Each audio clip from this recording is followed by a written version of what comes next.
William Shatner's bleak view of humanity. Yes. He looks good for 90, bro. He really does. Gotta say. Look at this stud. Looks good for 90. He does. He does. Hey, I'm not going to look like that. When I'm 90, if I'm still alive, let's preface that real quick.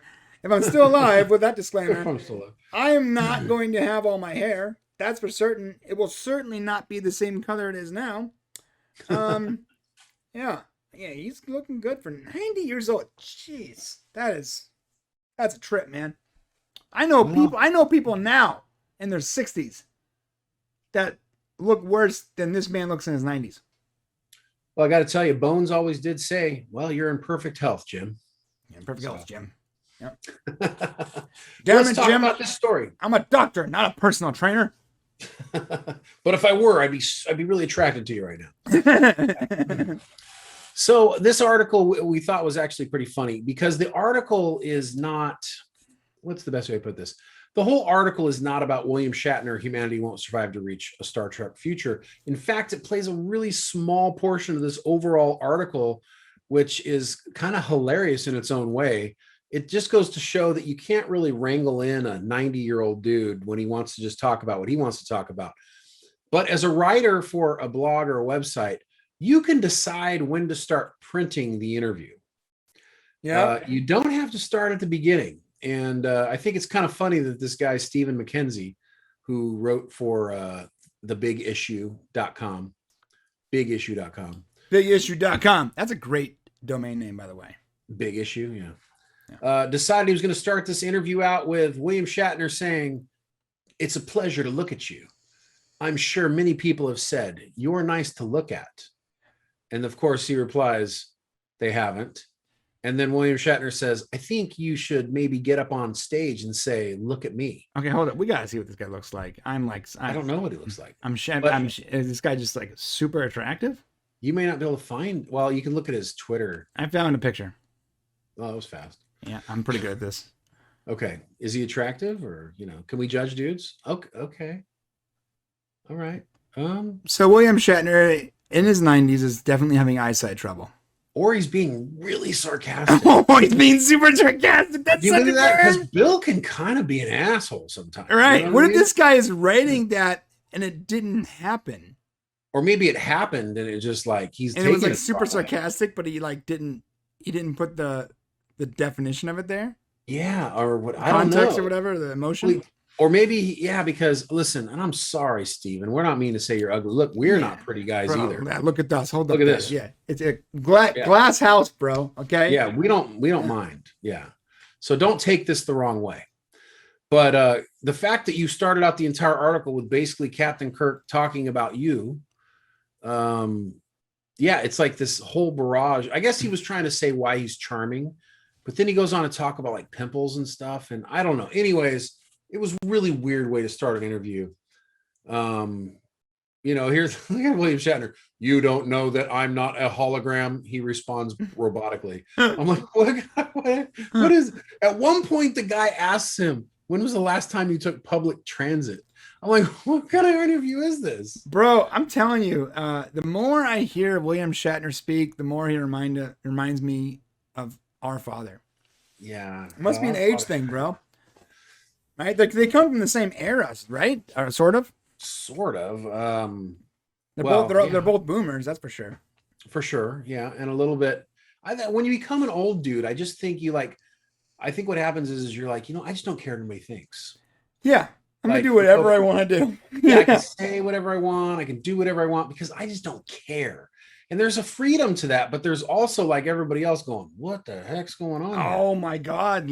Speaking of that, 2 years ago in Vegas. So our friends at Midnight's Edge were there, and their friend, they had a friend there too, another YouTuber lady. And I guess she was like sort of rude to Bill or like, his Twitter is some of the most entertaining is one of the most entertaining things to read on Twitter. Right. Because he just says whatever he really thinks. Yeah. It's fresh because not many people are willing to do that anymore. Well, but let's get into this. So William Shatner, so he finally gets to this point where he's going through it, and they're talking about well, how did he even get into it? I don't even know. It doesn't, what's so sad about this interview is it doesn't even really make sense. Yeah. Oh, inspired by the Apollo missions, a new audience of fans was primed for a series that tapped into an optimistic, hopeful vision of the future. Today, the future seems bleaker.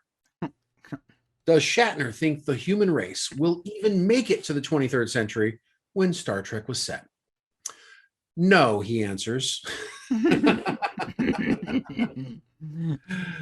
Oh, gosh. It's interesting. He says, 50 years ago, I read Rachel Carson's Silent Spring.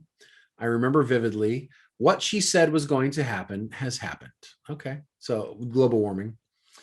And I remember coming to England and giving an interview saying, hey, this is what's going to happen. And the interview that was published was, this stupid actor thinks there's going to be these terrible things. I remember resenting it because I'm an actor. Can't I have an opinion? These interviews have to be so much fun. Right. He's basically said everybody's buried their heads in the sand as to what's happening with global warming. He's talking about Miami's recently been thinking of erecting seawalls, port cities, England, of course. We're going to have to erect walls the way the Dutch have to keep out the ocean. No question about it. Well, you might be right. I know. I'm right, yeah. There's 60 million people in Bangladesh. They're going to be underwater. So he goes on to talk about all these terrible things. So he's obviously something he thinks about and obviously feels passionately about it, which makes sense. But then he goes on to talk about, and here's really the crutch of it. He says basically that there's just too many people. Right. The planet cannot sustain 7 billion, let alone 10 billion. It's a complex problem and nobody's dealing with it. Nobody. And he criticizes Biden. He criticizes pretty much all governments. We can't afford it. It's ridiculous. Yeah, we can't afford it, but we can not afford it. And then he does have a solution though. Right. This is interesting. He refers to the Manhattan Project, which was when we built those nuclear atom bombs. If somebody invents the ability to withdraw carbon out of the air so that you can make a solid carbon out of it and then bury it, then that would mitigate the damage. Okay. So I think you were saying something about there's a company that already does that. Yes, there is. It's called, let me find it. I think it's called, oh my God. What do they make? Diamonds, right? Yeah, they make diamonds. Oh, it's called Aether Diamonds. Okay. All right, so basically what they do, this is the company right here. Basically what they do is they take carbon out of the air. They filter carbon out of the air, and they take that carbon, because that's what diamonds are made of, carbon, right? And they hyper compress it like in a giant, let's just pressure cooker. I don't know. But they pressurize the crap out of it, and they make diamonds, and they cut those diamonds, and they make jewelry. Huh. Yeah. So does it say how much carbon it takes to make a diamond? I'm sure it says that somewhere. I don't. See, that would be interesting to note. Like, how big would a carbon machine need to be to pull it out of the air in enough quantities that it made a difference? Right. Like, could it be the size of a car, or would it be the size of like a state or something? Like, how big does it have to be? Right. That's a great question. I don't know. It was founded in 2018. Okay. It's a for-profit business. It has to be for profit because, well, yeah, no one's going to spend that much money on. I'm not saying we shouldn't, but I'm saying that most people aren't going to spend much money on not. Hey, you're making something out of thin air. Check that out. Oh, who said you can't make something out of thin air? Right. That's that. You know what's funny? That would be the slogan for my business. Yeah. Who said you can't make something out of thin air and then pop out a diamond? Yeah. So what do they say? They says. All right. Can you explain the technology, how the technology works in layman terms? What exactly is carbon sequestration? Is it patented? Essentially, it's a three-part process. First is the carbon capture. We work with a partner company, interesting, that operates direct air capture units which are giant vacuums that pull in the air from the atmosphere. The air is passed through a special filter, like a carbon scrubber, right? We've heard about those.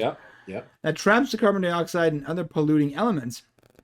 We then take the CO2 from them, put it through our second stage, which involves turning the carbon from the CO2 into a usable form for creating diamonds called hydrocarbon. The last stage is using the hydrocarbon as our raw material for creating diamonds in a chemical vapor reactor. So we need to stop right here. This part doesn't matter for William Shatner's vision. This part does. Okay. Right? So taking the filtering the CO2, filtering the air, removing the CO2 from the air, and then taking the CO2, putting it through a second stage, which involves turning the carbon from the CO2 into a usable form for creating diamonds called hydrocarbon. So taking the carbon from the air and turning it into something physical, like physical carbon, not gas, but like a solid. They can take that solid, and for William's plan to work, you could take that solid and just bury it. You know? Okay. And it would be the same thing. So you can skip the whole diamond process. But the problem is the diamond process is how they actually make their money. So. Okay. Well, that makes sense. So they require that portion. So I guess it's possible already. That's really cool. Oh. Well, okay. So then we just have to figure out. So maybe you don't have to make a diamond. Maybe you could it doesn't matter if you actually make diamonds. They're talking about just pulling the carbon out of the air. It doesn't seem like it would be that complicated. Right? I mean, so why can't we've had CO2 scrubbers for years. We use them in like the moon mission, right? But you'd have to turn the CO2 into a solid. Right. So that the process of turning it into solid is called hydrocarbon. Okay. So maybe that requires a lot of water. And it says hydro. Maybe it does. I don't know. But maybe, what if instead of using it for diamonds, which we would sell for retail, what if we used it for something that everybody needs already, like batteries, like using it to make those carbon nanotube batteries that Elon Musk was talking about? Okay, that would be cool. Because lithium's running out. I mean, I hope there are smarter people than us coming up with these ideas. Yeah. That's all I'm going to say. Hopefully somebody's already thought of this, because if this is brand new, quick, call somebody. Hey, Bill. Hey, Elon. You out there? Elon Musk is like, these guys just figured it out. Oh my God, the Popcast figured out how to make batteries and save the planet at the same time. Oh, is this... we're like the absurdity Bill and of Ted. We're like Bill and Ted for 2021. Yeah. Next thing you know, what's the guy in Bill and Ted that passed away? Oh, come on! Why you got to do that to me? I forgot his name. It's Rufus. Let's just say Rufus. I know. I was going to say Rufus, but he's famous. George Carlin. Yeah. Yeah. All of a sudden, George Carlin shows up in a Doctor Who call box. He's like, "We need you to come with us. The future's in trouble." You're like, "What? What? All because we said this on the podcast? What?" Oh, that would be a great show. No, it's not that. You suggested it. Someone ran with it, and the whole world's in trouble now. You ruined the planet. You ruined the planet. Somebody did it, and it broke the planet. Oh my gosh. Well, aside from that, probably the most interesting part of this article is that Bill tells us his plans for when he dies. So looks like he's planning on being cremated, and he's going to be basically put in the ground, and they're going to plant a redwood tree over the top of him, so that he can help this redwood tree grow. And it's going to be just below the sequoia forest in California, because he has some property out there. So that's pretty cool. Yeah. And Jeff Bezos is going to cut that down to make an Amazon warehouse. Jeff Bezos, the computerized version, alive 1,000 years from now. Yep. And Alex Kurtzman Jr., the 18th, is going to, buy that tree and make an entire Star Trek show starring the tree. Thank Thanks for watching. To see the full conversation, become a member of the Popcast family. Use the link in the description below or go to our channel and click the join button. Select your tier and we'll see you at the next show.